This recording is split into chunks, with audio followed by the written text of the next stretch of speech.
It's Friday the 18th of July, it's 8 o'clock in the morning and it's all happening here today. Yesterday I took the grannies to the seaside, wore them out, they went to bed early and made my new plate. This morning I got up to do some printing early. My mum's awake, Clive's mum got up, needed to go to the bathroom, my mum was in there, had to take her downstairs and then back up again, make them both a cup of tea. Said to Clive, I need to get up early and do some printing, otherwise it's not going to happen till Monday. And now we've got a thunderstorm going on outside, dark skies, and so it's all happening, but I've managed to get my prints done and I'm really pleased with them, so here we go.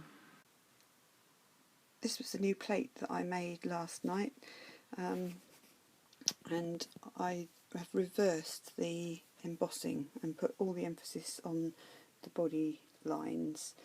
I'd run out of the plastic material that I'd used before to make the previous plate, and I started this one by working on a birthday card that was fairly thick, good quality paper, and I used sort of torn up thin watercolour paper for these areas here and for the back of the tub, and then I jigsawed masking tape, but I was quite careful over the lines. I wanted them to sort of radiate out from the middle of the tub, and the head is also watercolour paper, because it was sort of much softer and I thought I wanted a darker sort of velvety effect, and I've shortened this arm line here, and I was quite deliberate about getting that up to close to the edge but not touching, because I wanted the bevel effect to be there.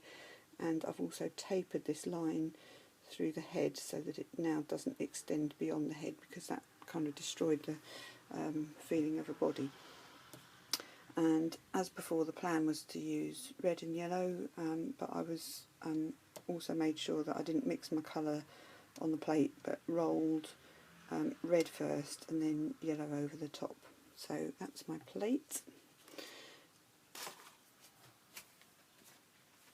and this was the first print that came off it. You can just about see the yellow lines. Here we are, there and down there, but what I haven't got is a roller that's wide enough to go over the whole lot in one go, so in this case that didn't really work. But I'm really pleased with the way that the body lines have come out, and the bevelling, although it's hard to see, is all there. The bit of the tub where the lines overlap the border was a bit of a happy accident, because I was when I was tearing up the strips, I glued them on first and thought I'll trim them back later, but actually I quite like the look of them. They complete the tub, and I like the way it sort of overflows the border.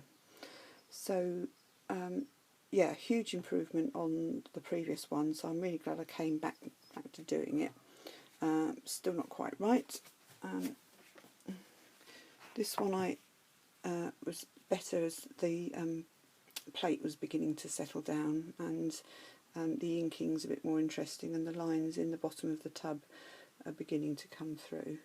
But again, this was done on thicker paper, which I used damp, and again the bevels have come out all right on it.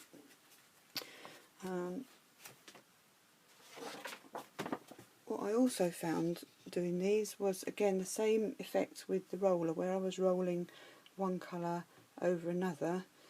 The roller picked up the marks, and I just rolled it out onto some thin card, and that in itself makes quite a good image.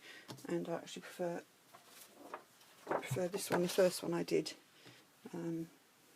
So I need to remember that as a technique, because that's just having ink on one colour on the roller, and then having the plate inked up with one colour, putting a new roller with a second colour over the plate, and then just rolling the roller to take off the excess ink. But you begin to get a repeating design. What I need to learn how to do there, and to find a way of doing, is to just know when I've gone round the roller once, because as you start to go round a second time, obviously you get a much paler image.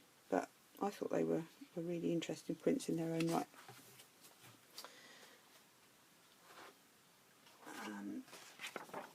And yeah, most of those were done on wet paper, apart from the 2 roller ones were on dry. So this one is on very thin black paper, and because I've got a pale goldeny orange on the plate by then where the colours have mixed, I put it onto black paper. It's very thin black paper, so actually the bevels have worked better, and it's quite an interesting bronzy effect, although it's very pale and doesn't stand out very much. I also quite like the reverse of that, again with the bevels, but the paper's gone shiny and picked up the polishing of the printing technique. So again, that's a technique to bear in mind for future, that I can use this sort of shine that comes from embossing. Yeah, there. That's quite interesting, like that. So, enthused by using really thin dry paper, I then found, I was looking for thin dry paper, found this sketchbook that I think it came from mother-in-law's house when we cleared out, because it's Superdrug and it's only 59p, so it must be donkey's years old. But it's very thin. Oh, it is rough sketch paper, but yeah, good find. And this is what I got, and I'm so pleased. That made it worthwhile starting again. I've hand printed it, so I was able to work on the head area and the back of the tub and make sure that they were printed really dark. It's all embossed. The plate has settled down really well, so that I could see that the red ink was being caught in the gaps, and the new colour was being rolled over the top, and that's come out in the print just to give around the edges.